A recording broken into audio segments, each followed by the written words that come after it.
जय हिंद दोस्तों, विश्व दर्पण यूट्यूब चैनल में आप सर्वे मित्रों ने आवकारू छूं। मित्रों, एक कहेवत है कि अधूरो घड़ो छलकाय घणो। ए ज रीते मित्रों आपणी पासे रहेलू अधूरू ज्ञान है, ये अधूरू ज्ञान पण क्यारेक आपणने छे ए मुश्केलीमां मूकी देतुं होय छे। मित्रों, हवे आपणे एक बाबत छे ए बधाए सांभळी होय अथवा क्यांक वांची होय के જ્યારે પોલીસ અધિકારી છે એ કોઈ ગુનેગારની ધરપકડ કરવા માટે આવે છે તો એ પોલીસ અધિકારી છે એ વોરંટ વગર ધરપકડ કરી શકતા નથી। હવે આ બાબત જે છે એ જો આપણે જાણતા હોઈએ એટલે આપણા મનની અંદર એક વાત નક્કી થઈ જાય કે પોલીસે પકડવા માટે વોરંટ હોવું જોઈએ।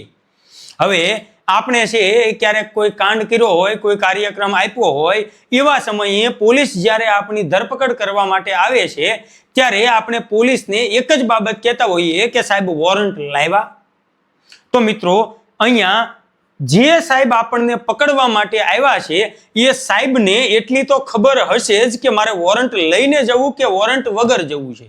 તો અહીંયા આપણને સાહેબ ખાલી એટલું જ કહેશે કે ભાઈ તારે વોરંટ જોતું હોય તો અમે તને વોરંટ પણ આપીશું, પણ તે જે અત્યારનો કાર્યક્રમ આપેલો છે એ કાર્યક્રમમાં અમે વોરંટ વગર તારી છે એ ધરપકડ કરી શકતા હોઈએ છીએ, એટલે શાંતિથી પાછળની સીટ ખાલી છે એમાં આવીને બેસી જા। તો મિત્રો દરેક વખતે ધરપકડ કરવા માટે છે એ વોરંટની જરૂર પડતી નથી। ઘણા પ્રકારના એવા ગુનાઓ છે કે જેમાં કોઈ પોલીસ અધિકારી છે એ કોઈ ગુનેગારની વગર વોરંટે ધરપકડ કરી શકતા હોય છે। બસ આ જ બાબતને મિત્રો આપણે આજના વિડીયોની અંદર સમજવી છે કે કયા પ્રકારના ગુનાઓ છે એની અંદર વગર વોરંટે ધરપકડ થઈ શકે અને કયા પ્રકારના ગુનાઓમાં છે એ ધરપકડ કરવા માટે વોરંટની જરૂર પડતી હોય છે। તો યાદ રાખીશું મિત્રો, આવા ગુનાઓ છે એને બે શ્રેણીઓની અંદર વર્ગીકૃત કરવામાં આવ્યા છે। એક છે પોલીસ અધિકાર ક્ષેત્રના ગુના અને બીજા જે ગુના છે એને કહેવાય પોલીસ અધિકાર ક્ષેત્ર બહારના ગુના।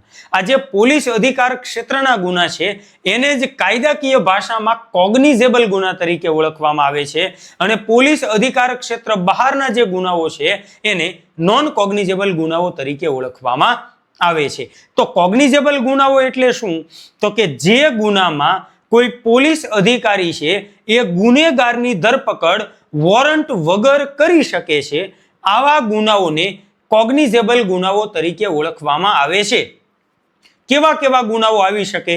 તો કે ખૂન છે, લૂંટ છે, ધાડ છે, અપહરણ છે, ચોરી છે, બળાત્કાર છે।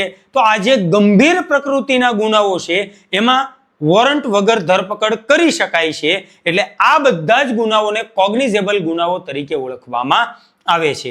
અને મિત્રો આવા કોગ્નિઝેબલ ગુનાઓની તપાસ કરવા માટે પોલીસ અધિકારીએ કોર્ટ અથવા તો મેજિસ્ટ્રેટની પૂર્વ મંજૂરી લેવાની જરૂર પડતી નથી। જેવી ગુનાની માહિતી મળી કે આ સ્થળે ગુનો બન્યો છે એટલે પોલીસ અધિકારી છે એ આ ગુનાની માહિતી મળતાની સાથે તરત જ એ ગુનો કરનાર વ્યક્તિની છે એ ધરપકડ કરી શકે છે।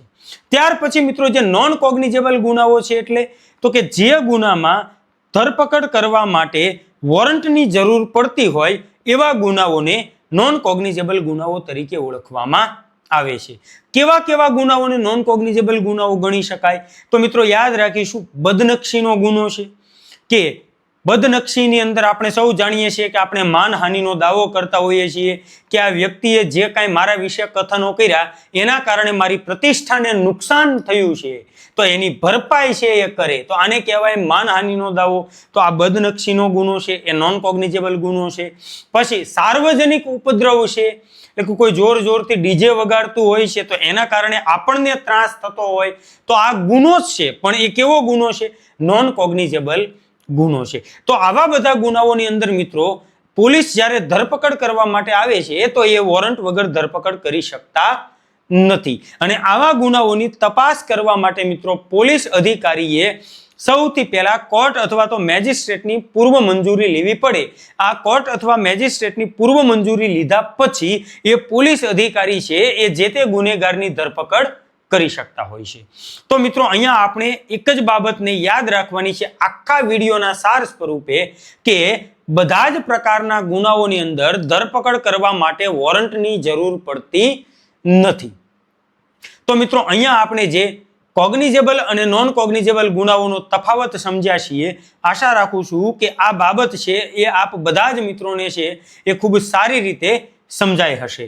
તો મિત્રો આવી જ કાયદાની અવનવી માહિતી મેળવવા માટે આપણી પોતાની યુટ્યુબ ચેનલ છે એ વિશ્વ દર્પણ યુટ્યુબ ચેનલને સબસ્ક્રાઇબ કરી લો.